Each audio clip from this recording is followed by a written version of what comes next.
Okay, so mabilisang video lang to. Unboxing at first impressions itong Galaxy A06 ng Samsung. Nabili namin to sa Lazada for 6,749.50 kasama na yung shipping fee. Pero kapag tininin nyo ngayon, 6,390 pesos lang talaga yung current price niya. Pero mas maganda, i-check nyo yung link dyan sa description box sa baba para sa updated pricing.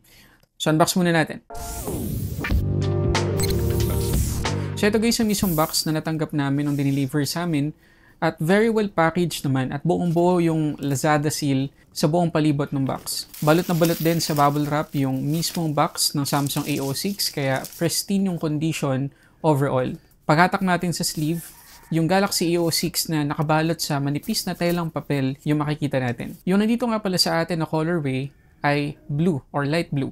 Yung document sleeve ay merong lamang SIM ejector pin, USB-C to USB-C cable, at documentation. Yun lang guys. Wala na tayo ibang kasama sa box na maaasahan dito sa phone na to. So wala tayong charger, wala tayong case, wala tayong pre-installed na screen protector. So maliban dun sa 6,390 pesos na presyo, kailangan mo pang magtabi ng budget para sa case at sa tempered glass or screen protector. So more or less, ang magagastos mo para makumpleto mo na magamit ng comfortable at may peace of mind itong phone na to ay mga around 7,000 pesos na rin. Ngayon guys, balikan muna natin saglit yung design nitong Galaxy A06. So again, ito yung blue or light blue na colorway, pero if ever na ayaw natin to, meron pa tayong gold. So flat naman, for the most part, yung mga gilid ng phone na to. Ayan o. Yun nga lang, may naka-protrude dito na island, yan, dito sa may right side, para doon sa volume up and down buttons, pati na rin sa power lock button na fingerprint scanner na din. So, mas comfortable at madaling malaman kung saan ka dapat humawak kapag i-adjust mo yung volume. Sa kabilang side na makikita lang natin ay yung SIM tray. So, silipin natin. So, ito guys yung kanyang SIM tray. So, kompleto naman. Pwede tayo magsalpak ng dalawang SIM plus micro SD card. So, expandable yung storage natin. At punti ko na makalimutan kanina guys, kapag bumili tayo nitong Samsung Galaxy A06 at specific na presyo yung magagastos natin, makukuha nating variant ay 4 128GB. Tapos dito naman guys sa may ilalim, meron naman tayong headphone jack, microphone, USB-C port, at yung kanyang single firing speaker. At kagaya na sinabi natin kanina, wala tayong pre-installed na screen protector dito out of the box. Tapos kung titingnan ninyo, hindi pa tayo naka-punch hole selfie camera, naka-notch pa rin tayo. Tapos, medyo makapal yung ating, actually hindi medyo, makapal talaga yung kanyang bezel dito sa baba or chin. Pero the rest, pantay naman. At usually, sa mga budget-friendly Android phone, makapal naman talaga yung chin. Pero isa to sa pinakamakapal na chin or bezel sa baba na nakita ko sa isang budget phone. And kung pag-uusapan guys yung bilis or reliability ng kanyang fingerprint scanner, ay okay naman. Ayan o. Basta, gandahan lang talaga natin ang pag-register sa ating fingerprint, magiging maayos naman yung performance niya. Hindi sobrang snappy or sobrang bilis ng pag-unlock niya kasi yung kanyang animation ay fade in, fade out. So, pwede naman natin i-disable din para mas maging mabilis yung pag-unlock natin. Wala din tayong kahit anong IP rating dito, kahit man lang IP54 sana. Wala talagang nilagay yung Samsung. So, ingatan na huwag tong mabasa at huwag din dadalhin sa maalikabok na environment. Ngayon, para sa mga curious guys sa kanyang haptics, nung nasetup ko na tong phone na to, naka-disabled by default yung haptics ng kanyang keyboard at nung inon ko, naintindihan ko na kung bakit. So, gagawin ko off ko na lang siya ulit. Tapos, kagaya na napansin niyo nung iniisa-isa natin yung gilid ng phone na to, single firing speaker lang yung meron tayo, yung nandito sa baba. Although malakas, hindi naman ako nabitan sa max volume. Yun nga lang, hindi ganun kaganda yung tunog. Medyo ano na siya, medyo sabog na yung quality kapag tinodo natin yung volume. So, napaka-entry level talaga, napaka-basic nung quality ng kanyang single firing speaker. Ngayon, pagdating naman guys sa display, meron tayong 6.7-inch PLS LCD, HD+, yung resolution, 60Hz yung refresh rate. Yun lang guys. Yun lang yung masasabi natin sa specs ng kanyang display. Pagdating sa kulay, okay naman. Walang problema. At kung tatanungin niyo ako kung anong difference ng IPS tsaka PLS, well, almost same na same sila. Yun nga lang, sa IPS, medyo mas maganda pa rin yung viewing angles doon. Samantalang dito naman sa PLS, may kaunting improvement pagdating sa brightness compared sa IPS. Pero sa normal usage guys, di na natin mapansin yung difference ng dalawang yan. Ang importante, maganda overall yung kulay ng kanyang display. Sa display settings guys, wala tayong makikitang option para matimpla natin yung kulay maliban dito sa eye comfort shield or para mapatay natin or ma-reduce yung blue light para hindi maapektuhan masyado yung pagtulog natin. Pero other than that, wala nang kahit anong enhancement na pwede tayong gawin sa kanyang display settings. Hindi ko lang talaga ma-justify na sa ganitong presyo, hindi man lang sila naglagay kahit 90 Hz na refresh rate sa display kasi HD Plus na eh. Kung 1080p sana tapos 60 Hz, baka sakali maging okay pa rin sa atin yung specs niya kasi nga mura naman tong phone nito. Pero HD Plus, 60 Hz, sa totoo lang hindi na ganun ka-acceptable yan ngayon. Mabuti na lang guys, yung kanyang widevine security level dito sa Netflix app ay level 1 naman. So makakapag-play tayo ng full HD na mga content. TV series man yan or pelikula.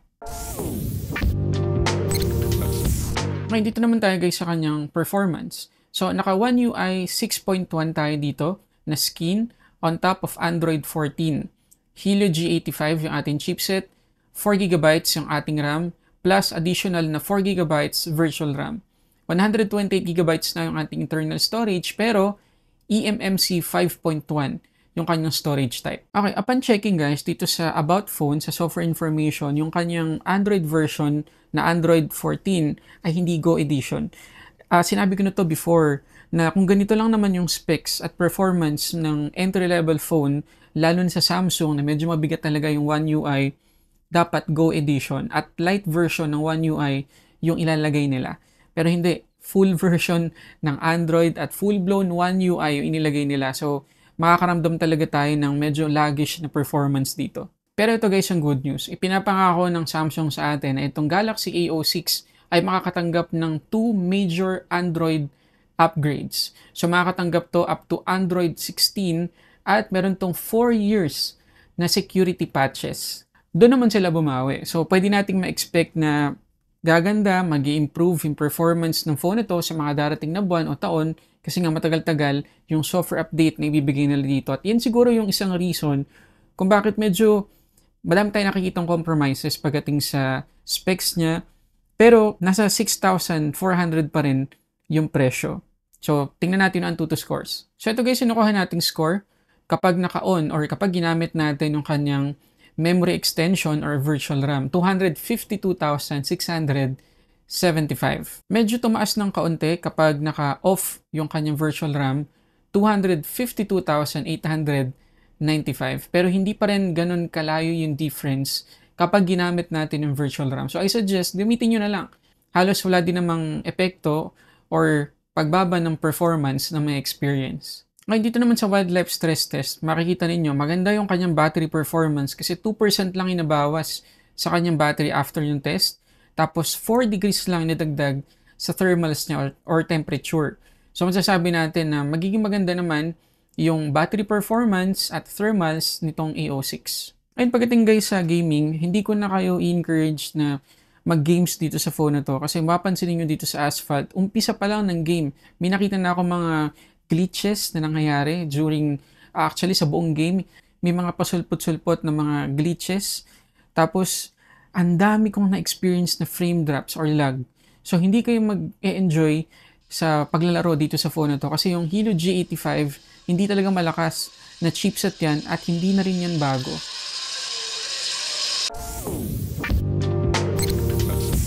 Sa camera naman, meron tayong 50 megapixels na main camera, 2 megapixels na depth sensor. Sa harap naman, 8 megapixels yung kanyang selfie camera.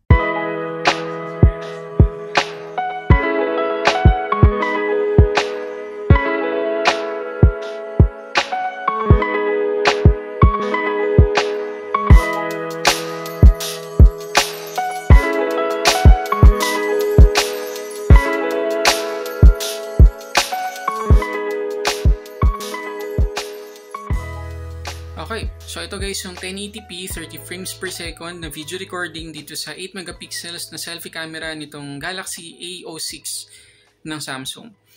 Kayo muna, anong masasabi ninyo sa quality? Comment kayo sa baba. Ngayon, wala tong kahit anong stabilization, syempre dahil sa presyo, kahit EIS, wala. So, expect nyo na talaga magiging maalog kapag nag-video tayo habang gumagalaw or naglalakad.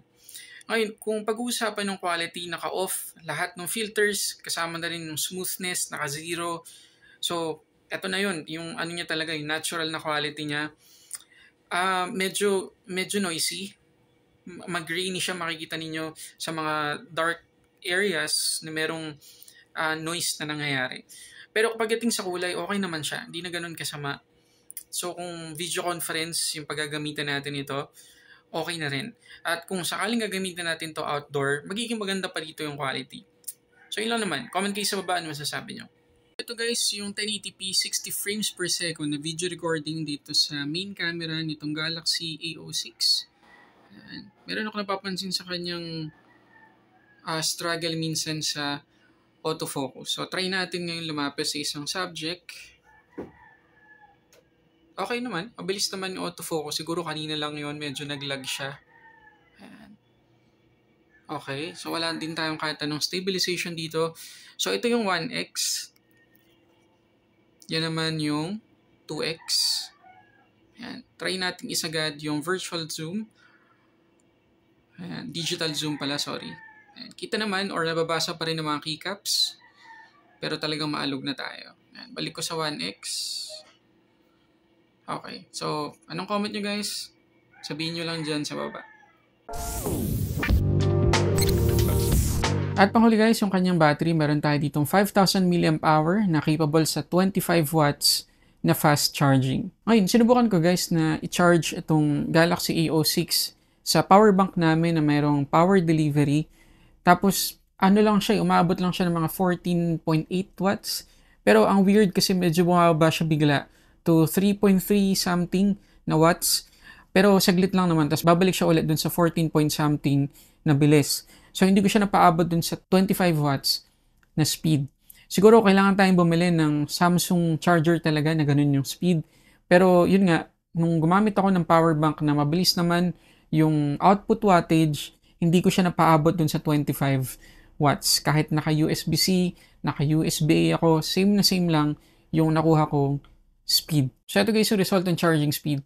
From 38 to 99%, 2 hours and 17 minutes. Okay, so ano masasabi nyo guys dito sa Samsung Galaxy A06? Tingin nyo ba sulit itong maituturing para sa isang entry-level phone? Kasi ulitin ko yung presyo 6,390 pesos. Sabihin natin 6,400 kasi magdadagdag ka pa for shipping fee. So, comment nyo dyan sa baba kung pipiliin nyo ba itong phone na to. Ano ba yung mga edge na nakita natin dito sa phone na to? Una sa lahat, maganda yung display. Pangalawa, maganda yung battery performance. Maasahan naman natin yung kanyang software updates. Maganda din kasi makakatanggap siya ng until Android 16. Kasi 2 major updates pa yung nakaabang dito. Tapos 4 na taon na security patches. So, hindi to basta-basta mapapabayaan pagdating sa software update. Yun nga lang, kung performance ang habol natin, hindi tayo magiging masaya sa paggamit sa phone na to. Pero kung okay na sa atin ang magandang display, magandang battery performance, matagal na software update, tapos makakapag-play pa tayo ng mga Full HD content sa mga streaming services, okay na sa atin tong phone na to. Pero ulitin ko, kung performance yung habol ninyo, wag na lang to. Kasi baka ma-disappoint kayo. Kung hindi naman importante sa inyo yung matagal na software support, software updates, pili nilang kayo ng iba. Kasi yung storage pa lang nito, eMMC 5.1. So, doon pa lang, medyo magiging deal breaker na yan sa marami sa ngayon. Pero kagaya na sinabi ko kanina, kung hindi masyadong issue sa inyo yung mabilis or sobrang bilis na performance, mataas na refresh rate, goods tong phone na to, lalo na matagal yung magiging software support niya. Yun lang naman. Yun yung opinion ko. So, para doon sa mga user na hindi iindahin yung medyo laggish na performance sa ngayon. Pero kaya sinabi ko kanina, possible na mag-improve pa yan dahil sa mga software updates. Pero kung gusto nyo ng mabilis pa dito na performance at mas mura, madami pang option dyan. Kaya hanap pa kayo ng iba. Okay, so yun muna guys. Maraming salamat sa panonood. Para sa samot-saring unboxing reviews, this is Sulit Tech Reviews.